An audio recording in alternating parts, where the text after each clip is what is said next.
Girlfriend asked for a break to find herself, but then cheated on me with a coworker. Now, a year later, she lost everything and begged to move back in with me after no one is helping her. I am a 30-year-old male. My former girlfriend, Chloe, is 28. We were in a relationship for 5 years, and for the last 3 of those years, we lived together in an apartment. I am the primary leaseholder on our relationship. From my perspective, it was stable. We had routines, shared future plans, or so I believed. While no relationship is entirely without its minor disagreements, I felt we were a solid unit. We had integrated our lives to a significant degree, sharing friend groups, holiday traditions with families, and the day-to-day rhythm of a long-term partnership. This context is important for understanding the subsequent events and my current dilemma. The situation began to unravel approximately 8 months ago. Chloe approached me one evening, expressing a sense of personal confusion and a need to find herself. She stated she felt she had lost her individual identity within the relationship and needed space and time apart to figure out who she was outside of us as a couple. She proposed a break. I was, to put it mildly, shocked. This was not something I had anticipated. I asked for clarification on what a break entailed. Did it mean seeing other people? She was vague, saying she hadn't thought that far ahead, but primarily needed space to think, perhaps staying with her sister or a friend for a while. I suggested counseling, either individual for her or for us as a couple, but she dismissed these ideas, asserting it was something she needed to navigate on her own. Reluctantly, I agreed to this break. I expressed my discomfort and my desire for clear boundaries. We agreed to a temporary separation, with her moving some of her belongings to her sister's place. We also agreed to check in once a week by phone just to maintain some connection. I reiterated that for me, a break was not a hall pass to see other people, and she nodded, though her response was not as firm an agreement as I would have liked. The first few weeks were difficult. I maintained my routine, went to work, saw my own friends, but the apartment felt empty. Our weekly check-ins were stilted. Chloe would offer vague updates about thinking, journaling, and spending time with her sister. I tried to respect her stated need for space. About a month into this break, a mutual friend, Alex, contacted me. Alex sounded uncomfortable, but felt I needed to know something. He had seen Chloe out at a bar in a neighboring town, not with her sister, but with a man I did not know. Alex described their interaction as unmistakably intimate, consistent with a date. I thanked Alex for the information. My immediate action was to try and verify this without directly accusing Chloe, based on secondhand information. I recalled Chloe mentioning a new work project that sometimes required late hours. The following week, during our scheduled call, I asked Chloe how her week had been. She mentioned being busy with work and spending a quiet weekend with her sister. I specifically asked if she had gone out at all, perhaps to unwind. She denied it, stating she was mostly staying in. This was a direct contradiction to what Alex had told me. The unease I had felt earlier now solidified into suspicion. Over the next 2 weeks, I became more observant. I didn't engage in any extreme behaviors like following her, but I did pay more attention to details. A friend of mine, independently of Alex, mentioned seeing Chloe's car parked regularly outside an apartment complex in a different part of the city, a complex where neither her sister nor any of her known close friends lived. Another piece of information came from a shared online streaming service account. New shows, specifically shows Chloe and I had never watched or liked, but that I knew a certain male colleague of hers named Ben was a fan of, started appearing in the recently watched list. She told me Ben liked those shows. The accumulation of these small pieces of information painted a clear picture. I decided I needed to address this directly with Chloe. I arranged to meet her, suggesting we talk in person at our apartment as there were some practical matters about bills I wanted to discuss, which was true but secondary. When she arrived, I was calm. I started by asking her directly if she was seeing someone else. She immediately denied it, appearing offended that I would ask. She reiterated that the break was about her personal journey. It was at this point I laid out the information I had: Alex's account, the observation about her car, and the activity on the streaming account tying it to Ben, whose social media, which was public, showed him referencing those same shows. Chloe's demeanor shifted. The indignation vanished, replaced by a series of stammered explanations. Initially, she attempted to minimize the situation. She admitted she had met Ben for coffee a few times, stating he was just a friend offering support during her confusing time. She claimed Alex must have misinterpreted what he saw. As I calmly presented the inconsistencies, her story began to crumble. Eventually, she admitted that she had been seeing Ben. She confessed that their relationship had become physical shortly after the break began. She tried to justify her actions, stating she was lonely, confused, and that Ben had provided an escape and made her feel seen in a way she claimed I hadn't in a long time. This, of course, was hurtful, as these were feelings she had never directly communicated to me before demanding a break. She insisted it wasn't planned, and that she still cared about me. I listened to her explanations without interruption. When she finished, I told her that her actions, particularly the prolonged deception, were a fundamental betrayal of trust. I stated that, regardless of what she felt was missing in our relationship, the path she chose involved lying to me repeatedly. I informed her that I could not move past this betrayal and that our relationship was over. This was not a discussion or a negotiation. I was ending it. Chloe did not take this well. There were tears, and she alternated between apologizing and attempting to deflect blame, suggesting that if I had been more attentive or if our relationship had been stronger, she would not have sought validation elsewhere. I did not engage with these deflections. I reiterated that her choices were her own and the lying was the insurmountable issue. I asked her to make arrangements to move the rest of her belongings out of the apartment within the next 2 weeks. The following 2 weeks were tense. Chloe did come by, mostly when I was at work, to pack her things. There were a few instances where we were both present, and she attempted to re-engage to make me reconsider, suggesting couples therapy, now a suggestion she had dismissed when I initially offered it. I remained firm. I told her that therapy could not undo the deception or the affair. She moved the last of her things out a day before the 2-week deadline. Her sister helped her. I had a brief civil interaction with her sister, who looked uncomfortable but did not say much. Once Chloe was gone, I changed the locks the next day. In the weeks that followed, I focused on my own well-being. I informed my close friends and family about the breakup, providing a brief factual account of what had transpired. Some of Chloe's friends, who had only heard her version of the break, initially reached out to me, expressing confusion or even suggesting I was being harsh. I calmly explained my side, and most understood. I blocked Chloe's number after a series of late-night calls where she was emotional and sometimes accusatory. I also unfriended and blocked her on social media platforms to create necessary distance for myself. Several months passed, probably around 5 or 6. I gradually adjusted to life without Chloe. I invested time in my hobbies, reconnected with friends I hadn't seen as much of during the latter part of my relationship, and focused on my career. I did not date. I was not ready. I heard through the grapevine, specifically from Alex, who occasionally ran into mutual acquaintances, that Chloe was living with Ben. Their relationship seemed to be progressing, at least from outward appearances. I accepted this and continued to build my own life. I felt I had handled a difficult situation with integrity and was slowly healing from the betrayal.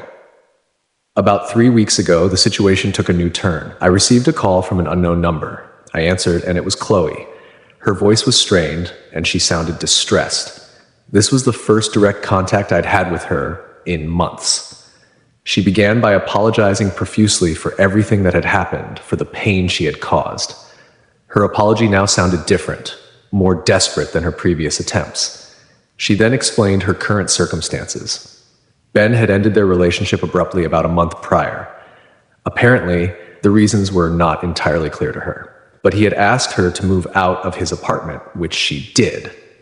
Simultaneously, her job situation had deteriorated. She worked in a role that had some project-based components, and a major project had ended.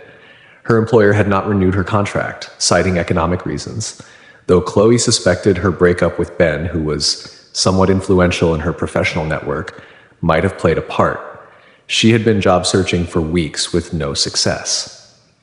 As a result, Chloe was now effectively homeless.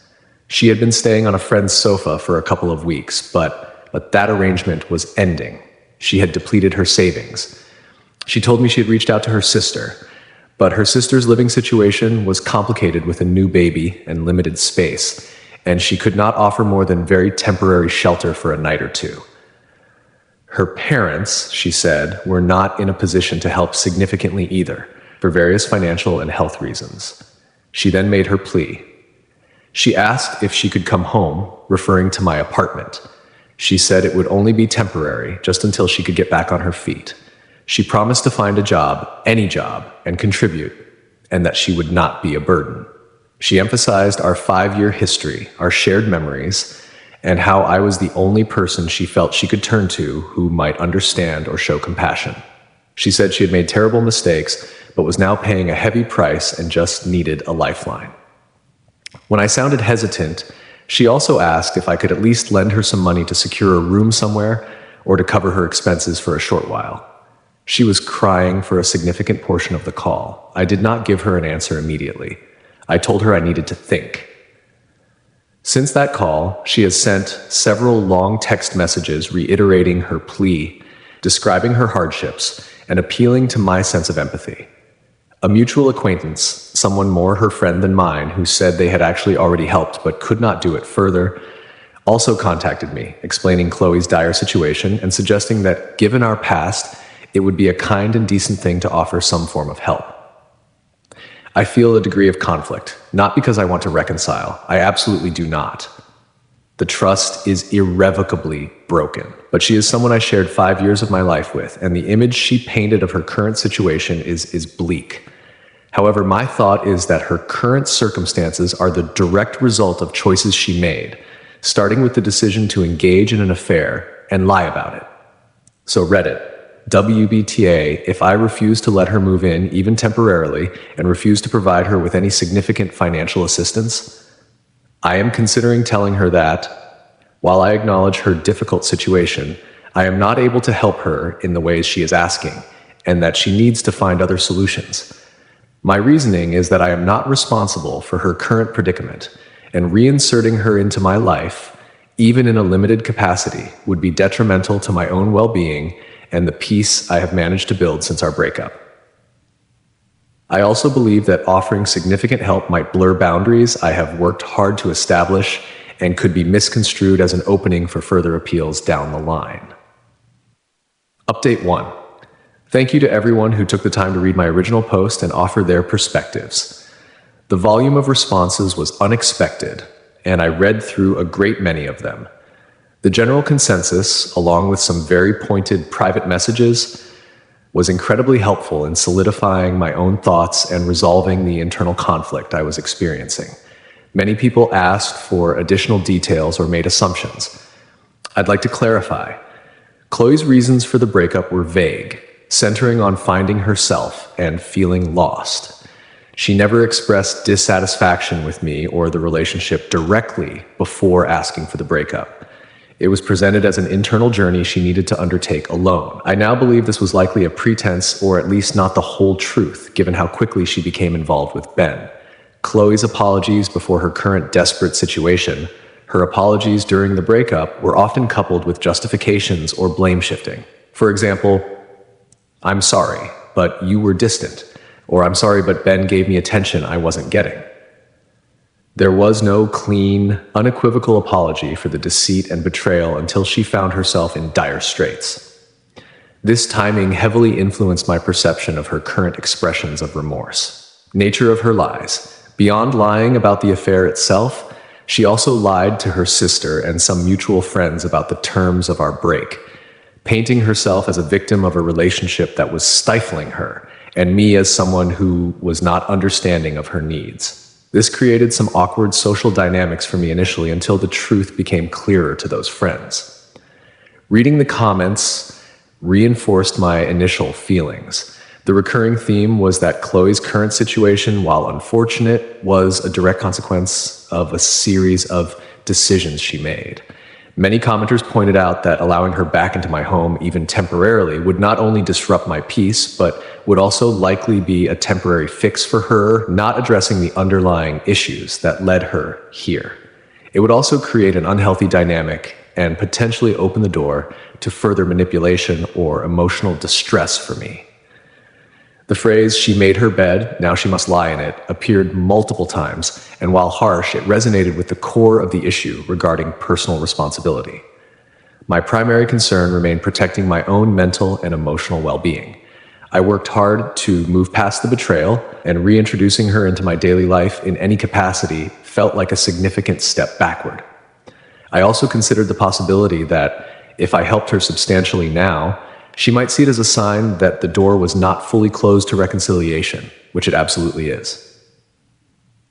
A few days after my original post, having processed the feedback and my own thoughts, I decided on my course of action. Chloe had continued to send text messages, each one more desperate than the last. She detailed her failed attempts to find shelter with other friends or distant relatives and her rapidly dwindling funds. I decided to communicate with her one last time, clearly and unequivocally. I chose to do this via a recorded phone call because I wanted to ensure there were no misinterpretations. But I also knew I needed to keep it brief and to the point to avoid getting drawn into a lengthy emotional debate. I called her.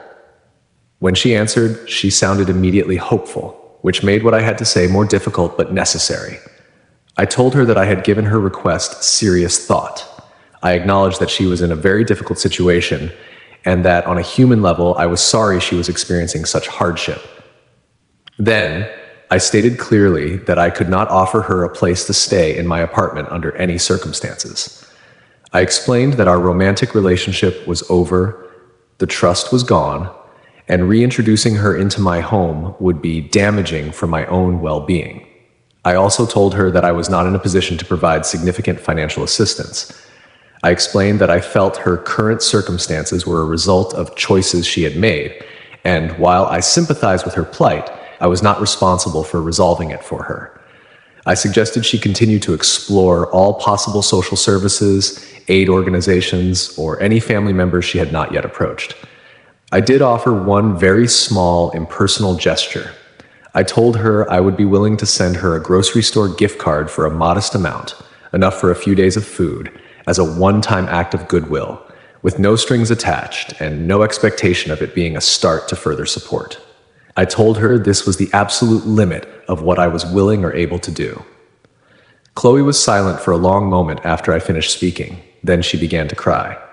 It was not the manipulative crying I felt I'd heard before, but it sounded like genuine despair, which was hard to hear.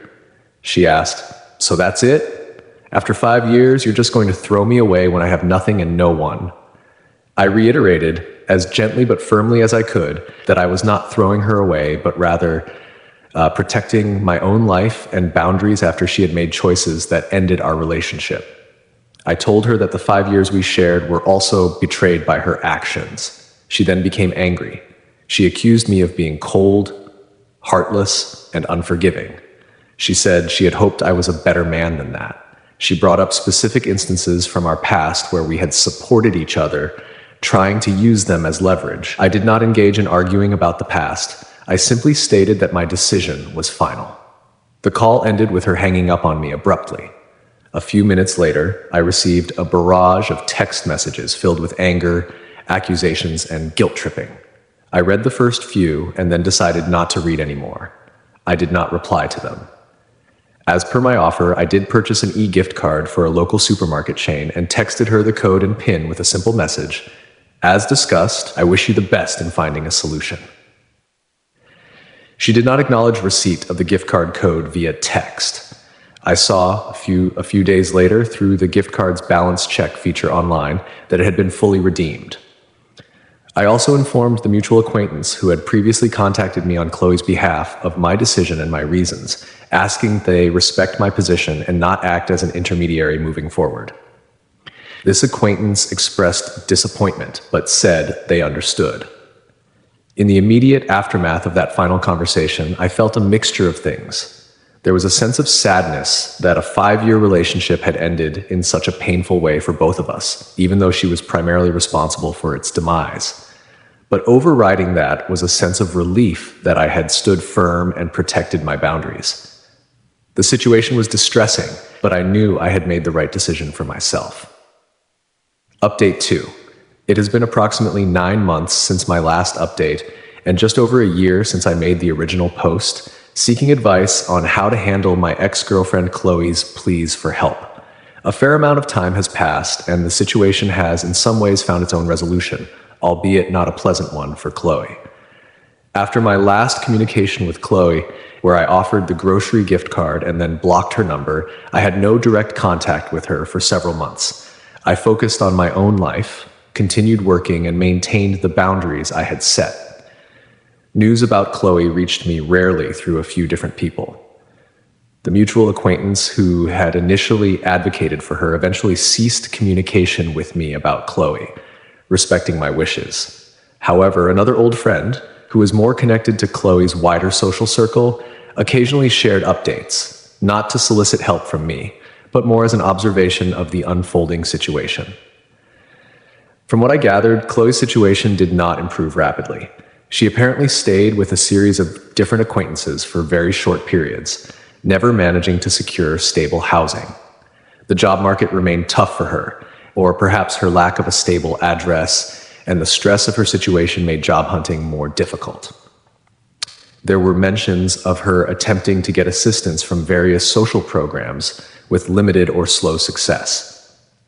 About 4 months after my last update, so about 7 months after the original post, I heard that Chloe had managed to find a room to rent in a shared house in a less expensive part of a nearby city. She had also apparently found some part-time, inconsistent work in the service industry. It was far from the career she had before, and the pay was minimal, but it was something. For a while, I heard nothing more and assumed she was perhaps slowly rebuilding. However, roughly 2 months ago, so about 7 months into her new stability, I received an unexpected email from Chloe's sister. I had not spoken to her sister since the day she helped Chloe move her things out of my apartment. Her sister's email was brief and to the point. She informed me that Chloe had lost her part-time job due to unreliability and subsequently had been evicted from her rented room as she could no longer pay the rent. According to her sister, Chloe had then exhausted all her temporary housing options with friends.